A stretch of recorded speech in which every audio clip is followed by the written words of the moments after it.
شهرستان عزیز حضور گرامی قبلا همه شما و نشست مطبوعاتی خدمت دولتی نزد پرزیدنت جمهوری اسلامی از نتیجه فعالیت مسابقه آواز سال 2024 و از حواله‌های مسابقه شما دیدید آگنتی خدمت دولتی 383 مواد از جمله از مقاماتی دولتی 579 از دیگر مقاماتی دولتی و تشکیلات 2252 مواد و 261 بودجه خطی شهروندان تولید و در نسبت مقررات وضعیت بررسی می‌کنند. محتوای اساسی موادی از طرف مقامات دولتی وجود دارد و مسائل تشکیل، برگزاری و جمع‌بستی عضوان‌ها برای اشغال منصب‌های خالی، برگزاری و جمع‌بستی مبادله فعالیت، اتستاسیون خدمتشان دولتی، جایگزینی کادرها، تشکیل ذخیره کادرها، تطبیق کفالت‌های اجتماعی، تحصیل خدمتشان دولتی و دیگر مسائل مربوط به سایر خدمت دولتی تشکیل می‌دهند. دولت با انجام رسید از انجام سپاس و امیدوارم که به سلیقه شما پاسخ بدهید.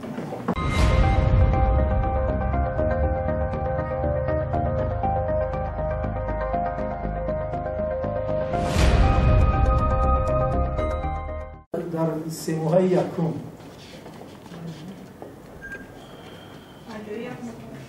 انجام یک نفر در سه ماه یکم در سه ماه انا در سه ماه دیوم بینم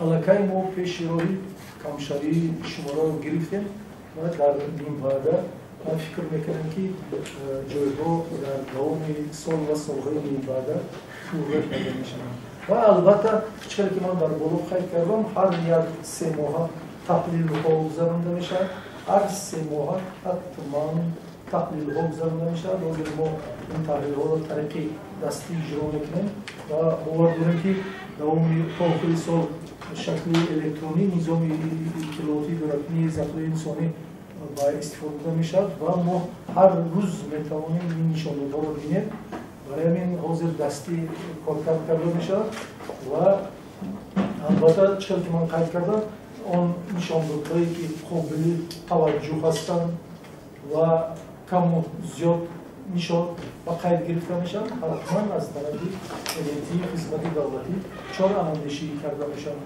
عموما در 3 سال اخیر 3-4 سال اخیر زیاد شوی شمارهای جایهای خالی مشاهده میشد و ما فکر میکنیم که علاقه بشی رو زمان گرفته شده البته سبب‌ها زیاد هستند یک سبب رو یک سبب رو نامور کردن نادرست است لیکن نوبسته از این چیزی در نشاندادها میبینید پور کردش تنجوی از دفعه شما نادرست من نشاندادی در 3 ماه یکم چقدر کم شد 51 نفر زیاد شد 15 نفر در 3 ماه یکم شماره خدمتچیان دولتی کم با مشاهده رسید گوش کنید سوال است و جواب گردانید و در 3 ماه دیگه 51 نفر علاقه پور کرده شد ما فکر میکنیم که همون در 3 ماه یکم خلاصه کردم که علاقه پیشی روی کمشوی گرفته شد و در 3 ماه دیگه من دیدم که 51 نفر زیادتر پور شد و این هم باشد از حسابی اشتراکی نو است چند مقاماتی نو تشکیل کرده شد که حاضر پورسازی آنها اگنتی اینواسیون و تکنولوژی رقمی اگنتی حفظ میراث تاریخی و فرهنگی و همچنین کمیته تحصیلاتی ابتدایی و میانه کسبی تأسیس شد که از حساب جایهای خالی آنها کمتر باز جایهای خالی افزودند برای همین فکر میکنم که در 3 ماه سوم جنبستی سال نشانه‌ها بهتر میشن در هر حال هر 3 ماه ما تحلیل میگذاریم تحلیل حتما با مقامات دولتی و دستگاه اجرایی پرزیدنت جمهوری اسلامی فرستاده میشد و تحلیل نهادی در روزهای نزدیک فرستاده شده. بخشید یک سبب نمیتونه باشه. سبب‌های اساسیش چیه؟ سبب‌ها بسیار هستند. حاضر من اکنون هر یک سبب را تحلیل نمی‌کنم. سبب‌ها بسیار هستند. من سبب‌ها یکی از سبب اساسی این مقرر شدن محدودیت‌ها و ممانعت‌های زیاد برای قبول و خدمت دولتی است. ما یک قطار ممانعت اینها جدی هستند و نه هر یک نفر با این محدودیت و ممانعت‌ها موافقت می‌کند. اگر که محدودیت و ممانعت‌ها برای شما ضرورت باشد از کارمندان در وقتی جانبست می‌پرسید همه این اساس‌ها ممنوع کرده می‌شوند. یعنی که نه هر یک خواهشمند می‌تواند در خدمت دولتی شهروندی عموماً در خدمت دولتی جمهوری ترکستان فعالیت کرد. این قاعده در تمام دنیا با همین ترتیب مقرر کرده شده است. خب سوال دیگر مسئله آموزش زبان‌های خارجی. من در نشست مطبوعاتی گذشته هم قید کرده بودم که یک مراتب ما تحلیل گذرانده بودیم.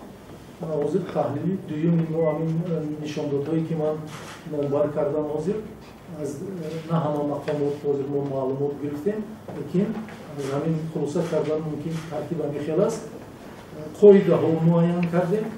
در قاعده ها ما با از هزارها قاعده آموزشی زبان خارجی است. ما قاعده 3 درجه‌ای 6 سطح را انتخاب کردیم و از روی همین آموزش رو در تمام مقامات دولتی براه ماندیم. فعالیت ادامه دارد. در همه مقامات دولتی آموزشی زبان‌های خارجی رویگان از حساب مقامات دولتی راه اندازی کرده شده است. از جمله در اگنتی خدمت دولتی چه که من منبر کردم 6 گروه تخمینا 20 نفره تا 20 نفره تأسیس شده است که مبلغ‌های از سمت خراجات اگنتی خدمت دولتی پرداخت شده وقتی زبان آموزی تحت نظارت قرار شده است. خب سنجش ها گفته حاضر ما تا آخر یعنی که ترتیب تشکیل کار تا آخر به انجام نرسیده است و وقتی که تشکیل کار برنامه‌های تعلیمی باید تکمیل داده شوند و کمیسیه جمهوریوی سنجشی چقدر شما قید کردید شیوه دانستن زبان‌های خارجی باید تأسیس داده شود و بعد این ما نیت داریم که از یگان تشکیلات تست فرمایش دهیم و نتیجه زباندانی بعد 1.5 سال طریقی تستی عملی کرده می‌شود. یعنی در نزدی کامپیوتر سنجش می‌سپارند و از نتیجه بعد خلاصه برداری می‌کنیم. چرا که من حاضر و با امکان می‌دهیم که کسی که پیشتر می‌خواهد سکولت پیشتر چند روزی در بالا ما قید کردن علاقه 10 روز خدمتچیان دولتی پول را آماده هستند که از این تست ها گذرن و در این بعد این شماره زیاد کرده میشد و از نتیجه البته با یکان تکلیف و ایدی چالاندشی آنهایی که زبان سخن درباره دانستن زبان خارجی نمی‌رود دو زبان خارجی در سطحی چیزی که ما معین کردیم B2 زبان انگلیسی B2 زبان روسی تا سطحی نویستن و بعد معین میکنیم که چگونه چرا اندیشی میکنیم لیکن در شرایط نیت داریم به هر حال همین خیلی نیت داریم که سنجش ها طریقی تستی بزنیم میشن واسه با monitoring سوالهای مقامات دولتی همه می‌خواستم که اگنتی می‌گونه مانیتورینگ گذارون و در وقتی گذارون مثلا با چه نتیجه ها روبرو شد. نسبت 72 سامانه مقامات محلی حکومت دولتی و 57 سامانه مقامات مرکزی دولتی سنجش ها گذارنده شد و معین کردیم که اکثریت سامانه ها از جهت مضمون و محتوا با طلبات جوابگو نیستند. بعضی سامانه ها فعال نیستند. اگر مقامات محلی رو مثال داریم سامانه مقامات حکومت دولتی نایه بانچ رشد خالا زمین پرسان شغنان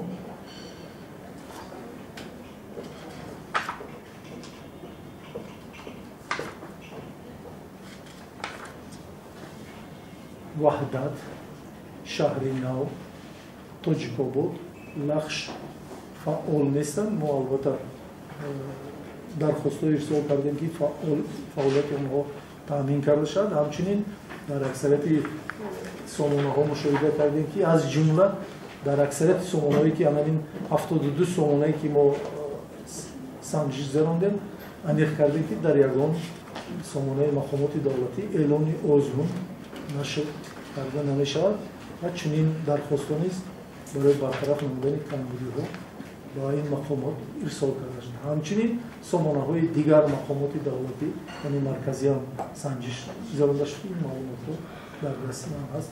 به همون مانند کمبودی‌ها در سامانه‌های این مقامات هم هست. البته برای معاینه نمودن مضمون، محتوا و مندرجه اینها باید دیگر مقامات فعالیت برند. به هر حال ما در دایره وکالت‌های اگنتی خدمات دولتی سنجش زدیم و برای فعال نمودن تامین فعالنوکی اونها درخواست اگنتی خدمات دولتی پیشنهاد کرده شد.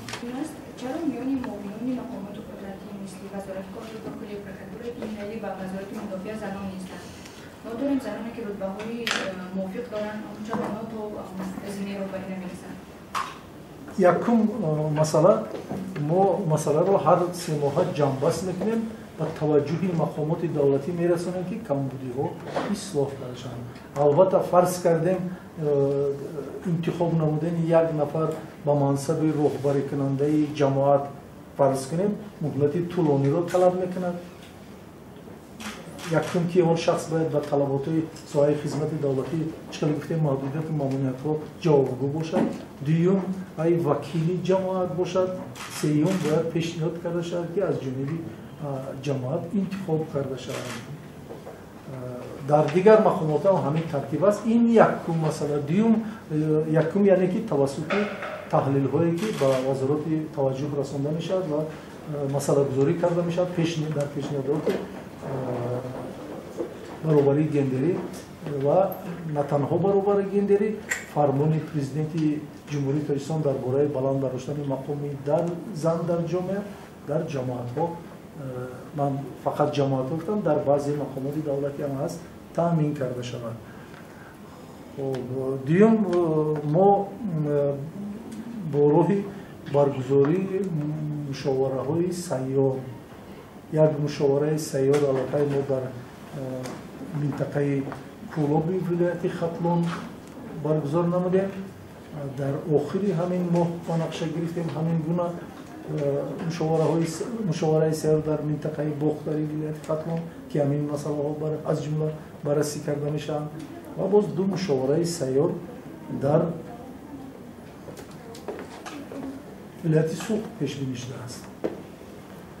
و البته باز ما دیگر وکالت‌های قانونی داریم که اگر وضعیت بهتر نشود از وکالت‌های قانونی خود و جوابگیری کشیدن رهبریت مقامات دولتی چاره‌اندیشی خواهیم کرد. اینجا درباره آموزش زبان‌های خارجی سخن رفت. خیلی خوب. ما می‌خواستیم بدانیم که دایر بر دانش زبان دولتی آموختن زبان دولتی در کدام پایه برای آموزش شده است. چون معلوم است که امروز همه کارها با زبان دولتی صورت میگیرد. خب همین خدمت دولتی همین خیلی گوناگون پهلو هست که همه پهلویان در یک وقت رشد دادن در کار و این مثلا هم تحت توجه اگنتی خدمت دولتی قرار دارد با یک چند سبب و البته از طرف کمیته زبان و اصلاحات نزد حکومت جمهوری تاجیکستان نظارت کرده میشد و برای پیشبرد سیاست دولتی در ساحه زبان دولتی مساعدت کرده میشد.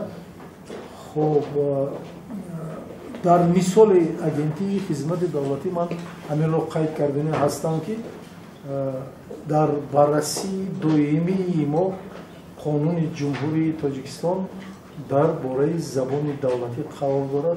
طلبات اون همیشه نقشه چاره‌بینی‌های و تامین اجرای اون تصدیق کرده شده است. من نمیدونم مخصوصا برای این آمادگی ندیدم تا سال 2030 بفکرم و در آنجا تمامی طلبات قانون ба нақша гирифта шудааст ки дар фаъолияти агентии хизмати давлатӣ таъмин карда шаванд.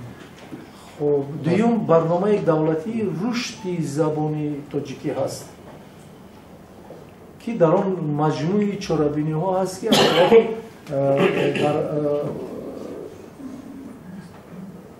اجرای آن نیز در اگنتی خدمت دولتی براه مانده شده است و اگنتی وابسته به این مسئله هر یک 6 ماه اگنتی خدمت دولتی با کمیته زبان و اصلاحات نزد حکومت جمهوری پاکستان حسابات پیشنهاد میکنند و سوم مسئله که در بررسی و استحصال دائمی ما قرار دارد این قاعده های املای زبان تاجیکی و علامت های کتابات زبان تاجیکی است که با قرار حکومت جمهوری تاجیکستان تصدیق کرده شده است.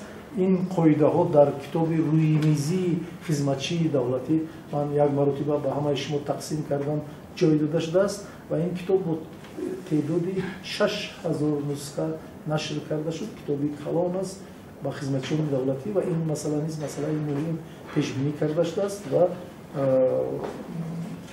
از طرف اگنتی خدمت دولتی رعایت کرده می شود.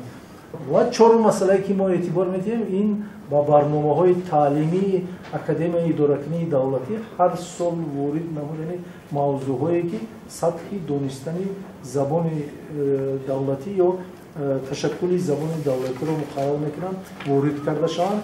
اینجا هم درباره ترتیب کارگزاری در مقامات دولتی البته کارگزاری با زبان دولتی صورت میگیرد، رعایت قاعده‌های املا در فعالیت خدمتچیان دولتی، تطبیق قانون جمهوری تاجیکستان و سندهای برنامه‌ای اوید با زبان دولتی و دیگر مسائل ها در آنجا پیش بینی شدند. من قاعده های دستورالعمل نمونوی کارگزاری در مقامات دولتی که در آنجا دانستن زبان دولتی و استفاده آن در فعالیت خدمتچی دولتی تاکید میشود. یعنی عموما یک 10-12 موضوعی داریم که در مشغولیت ها جای کرده میشن و در وابسته با کاتگوری شنوندگان این موضوع رو استفاده میبریم و طلبات اگنتی خدمت دولتی جوابگو نیست و نشان دهنده ها در حقیقت سال از سال بلند میشد، لیکن حاضر هم با تشکیل ذخیره کادرها کار با ذخیره کادرها آماده نمودن کادرهای ذخیروی ما رو قانع نمیکند. البته ما این با این مسئله در این بعد توجهی بیشتر خواهیم داد. وزیر چون که قید کردم پورا در این نیم ساله یکمی سال 2024 توجهی اکنون قسمی زیادی توجهی اگنتی خدمت دولتی و تشکیل فعالیت و تشکیل آموزش زبان ها در زبان های خارجی در مقامات دولتی بود که چقدر ما حجم زیادی سندهای میروید که و دیگر مسئله ها قبول کردن نقشه ها دیگر برای همین باید بود. ما در این بعد با این مسئله برمیگردیم.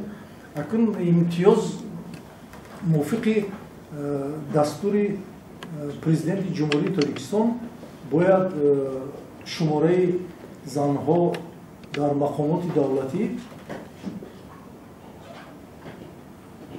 با 30% و شماره زنهای راهبر با 25% رسانده شود. اینا فکر نکنید که همین چقدر که قانون فرمان پرزیدنت جمهوری تاجیکستان درباره مقام زن در جامعه را شرح میدهد که باید حتما یک نفر زن در معاون راهبر مقامات باشد. این ترتیب نیست. در فرمان پرزیدنت حدی اقل اشتراک زنها در وای نشان داشته است. این هم حدی اقل نشان داشته است که باید همین باشد، از این باید پس نباشد و این مسئله نیز دویم مورد تحلیل ما قرار داده میشد و موافق معلومات آخرینی که ما در دست داریم در 81 مقامات اجرا نشده است. سلامت باشید.